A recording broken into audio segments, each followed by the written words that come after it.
Okay, this is Raouf Bishai from Raouf Bishai Photography, Bishai Tech of the Week. Now, one more time, you can reach me anytime by email, raouf@raoufbishai.com or raoufbishai@gmail.com. You can also reach me or look at some of the stuff that we have in the Bloomington Photography Club. That's what I am belonging to, and I encourage you to go and visit us at http://bloomingtonphotoclub.org. You will enjoy being in there. You will see some of our work in there. There is several of the photographer putting some libraries in there with some of the photos.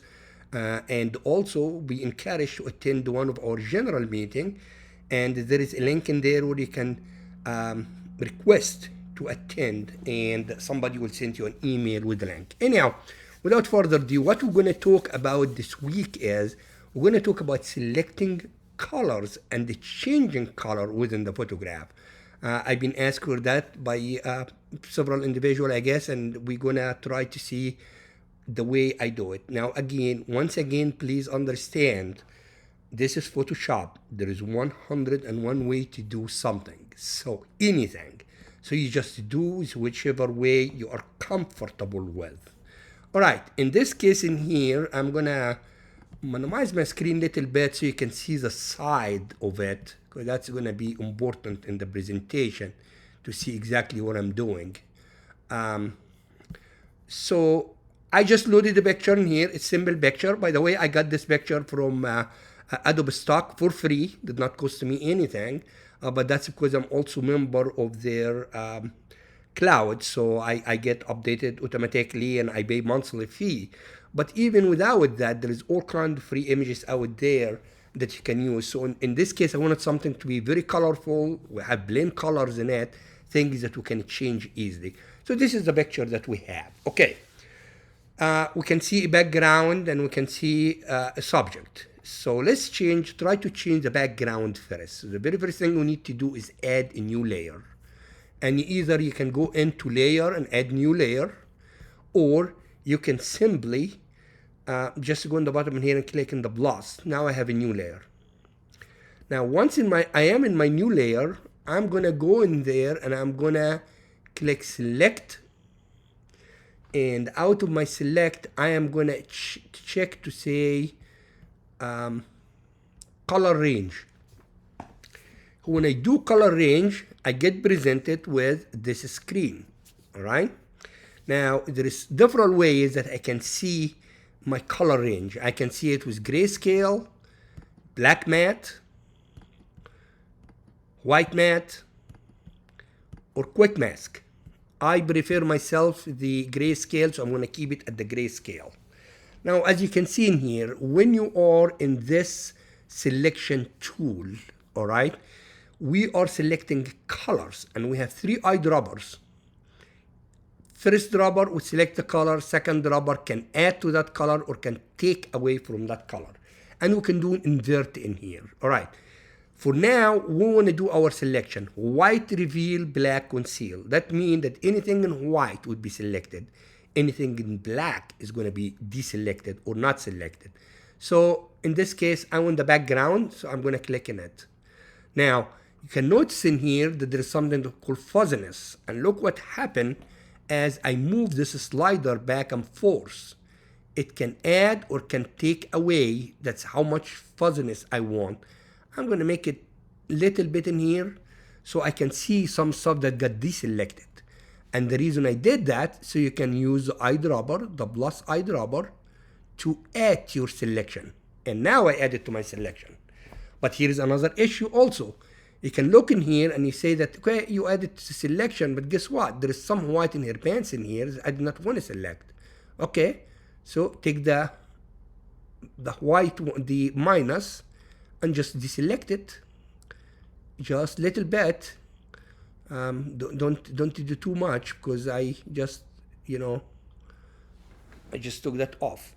And I'll show you a different way in here in the mask in a little bit. So I'm gonna leave this selection for right now. This is what I'm gonna leave.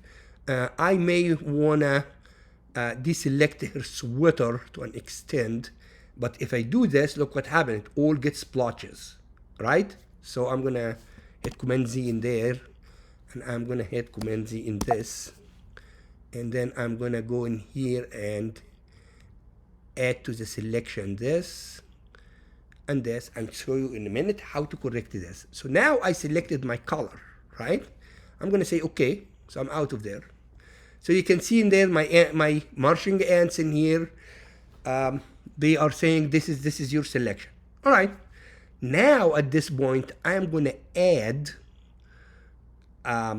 hue saturation layer.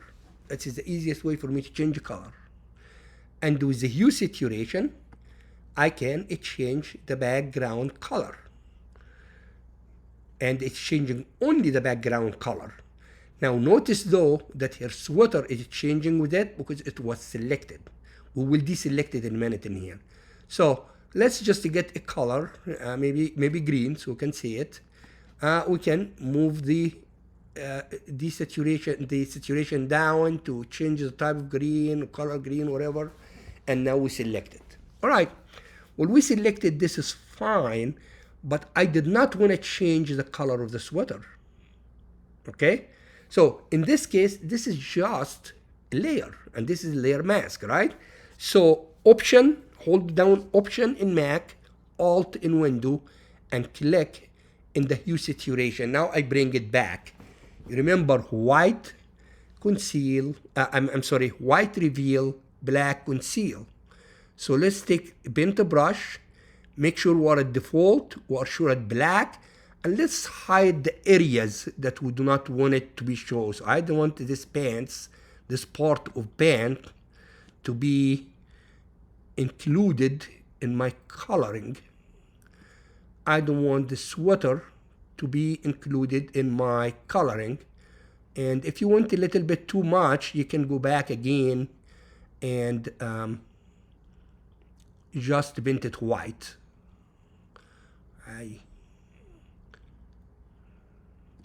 I can go back in here and reverse this, and you can just bring back the extra that you did.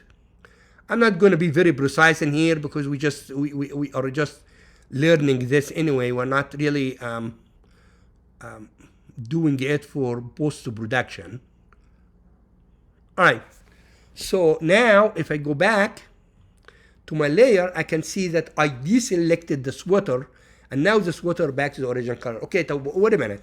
I want to change all the red color to a different color. All right, again, one more time, all what we have to do is add a layer mask. So we're just going to go and add a layer mask. And in my new layer mask, we're just going to do exactly what we did before. We're going to go to select color range. All right, and in the color range, I'm gonna select the white one. Let's open this little bit so we can see what we're doing. All right, so I'm gonna select in the color range the red color. That's all what I'm gonna select. All right, I selected my red color. I'm gonna say okay, and here it is, and I think that did a pretty good job. Okay, and in this case, I'm gonna go and add my hue saturation as we did before. Nothing really new. And again, we're gonna go in here to my slider, and we're gonna move it to what color do we want that sweater to be. Well, that's turquoise with green. I think that looks very good. How about this little pinkish color? Here you go. I changed that also. But did you notice something? It changed something in the lab with this lady that I did not want to change. So one more time, Option in Mac, Alt in Window, and click. You see right here? I don't want that to be changed in my color. So I'm going to just, with black brush, I'm going to brush it out. That's all I have to do. Now again, go back and look at it, and it looks, it looks the way I want it. We can go with this and change any number of elements in the picture as you need. I hope that this was clear. I mean, that's really very simple task to choose the color. I don't know how many times you take a picture and say, man, this color is just not right. I would like to change it to that, or whatever the case is. That would be the way to do this. And again, if we want to turn off all these, and you can see this is the original picture, and this is what we did when we changed the background, and this is what we did when we changed the sweater. Well, thank you again for your attentive. I hope you enjoyed this, and to the next week, I am open for any suggestion. For anybody that need anything in particular, you can always email me or call me. Thank you and goodbye.